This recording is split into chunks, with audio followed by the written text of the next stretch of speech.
Hello and welcome to A Healthy Passion. We're so glad to have you here. Now, the software does so many different things that it can be a little bit overwhelming at first. So today I thought it'd be fun to do a quick video to break it down for you so you know exactly how to get the most out of A Healthy Passion for whatever reason you joined us today. So the first thing you're going to see when you log in is your dashboard. And your dashboard is essentially going to become your custom cookbook. And what I mean by that is think about all the times you found recipes on the internet or in a magazine or in a cookbook, and it's been very hard to keep them organized. Well, with A Healthy Passion, we've designed a series of lists that you can create to help organize all of your recipes so they're all in one spot, easy to shop and easy to cook. So you can see here, I've got lists for prep ahead favorites, potluck favorites, lunches, kids favorites. I've also built out like meal plan lists. So say, for example, I want to plan out like 4 or 5 recipes I want to cook in a week. I'll put the date of that meal plan and add those recipes to that list. So you can get creative, name it whatever you want. But again, the idea behind this is to organize your recipes in a way where you're able to quickly find them, shop them, and then cook when you're ready to. So I'm going to go ahead and use one of the lists I've already made because I have so many. But a couple of ways to actually find recipes to add to your list would be to go to the search bar feature. And you'll just click this little icon here that says search. And then you'll see this little sort of search engine bar. So there's a couple of options here. The first of which is browse. And browse I created because it's kind of that thing where if you are looking for a recipe but you don't really know what you want to cook, or you don't know what you're in the mood for, or you just want to look at pretty pictures of food and say, I want to eat that, that's what browse is for. It's also really great if you have kids or husbands that you're trying to get on track, and you can kind of let them pick and choose by just looking at pretty pictures of food and pointing out what they want to eat or cook that week. So you can scroll through, and as you can see, there's a lot of really pretty pictures that come up. All the names, if you hover over, will come up as well. And then if you want to load more recipes, you can always click that.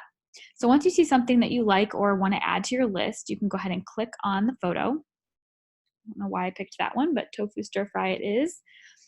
And then you'll just scroll down and decide to add it to a list. So I'm going to add this one to lunches. And then you want to make sure that you click save. Now you can add it to as many lists as you want. So you can highlight, hubby's faves, chicken faves, whatever you want. And then make sure you click that save button to add it to your list. Another way to search for recipes is by ingredient. So you can type something like chicken broccoli or chicken pepper or lemon, salmon, like whatever pops in your head, you can search by keyword. You can also type things like vegetarian, paleo, pescatarian, gluten-free, egg, whatever in there. And then you'll scroll through and again, see all the recipes that have those ingredients. When you see one you want, you'll just click on it and it'll pull up this recipe page. From here, you can look at the servings, which are always 2, cooking time, ingredients, pantry items, tools, and then the directions as well. So this is sort of the recipe. Again, we're going to add it to a list. We'll put it on lunches and click save. The third way to use the search bar feature that I find really comes in handy is if you're searching for something by macros. So you say you need something that's like higher in carbs, has maybe 40 grams of protein and 10 grams of fat. You can search for something like that and click the search bar. And the software will pull something as close as it can to what you're specifically looking for. As you can see here, it's got about 150 grams of carbs. Okay, so once it's time to shop, say you're ready to shop for your week, you're going to go to your cookbook.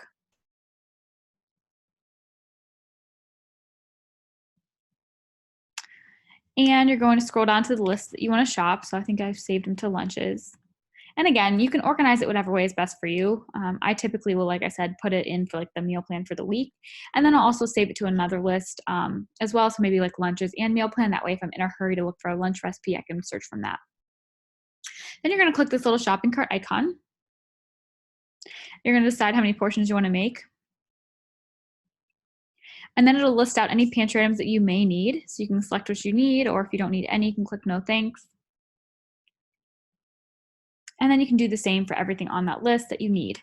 Once you're ready to shop, you're going to click on the shopping icon and you'll see everything on there that you've added. So it'll add everything from that recipe as well as other things that I've added. Also, if you want to enter new items, you can do like ice cream, add a little plus sign, and it'll add it to the additional items section. Again, if you decide you have something, you can cross it off. You can click the little clear thing if you want to cross off the items that you've already crossed off from there. The other cool thing is as you are grocery shopping, you can just click and cross things off. So say, for example, you meal plan on your desktop and you want to log in on your phone, you can shop from your phone. If you don't want to shop from your phone, you can also use the print button and print your recipe list and take it in from there. So when it's time to cook, you're going to go back to your cookbook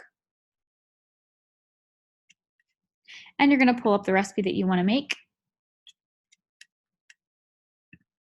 by clicking on it. And then again, you'll follow the ingredients, the pantry items, the tools, and the step-by-step instructions. Now, if you like something that you cooked, you see this little heart button up here, you can just click that, and that means it'll add it to your favorites. And I like to compile my favorites. That way, again, I kind of know which recipes I truly love or my family really loves. And then to find your favorites, you'll just go to Cookbook, click on this little heart,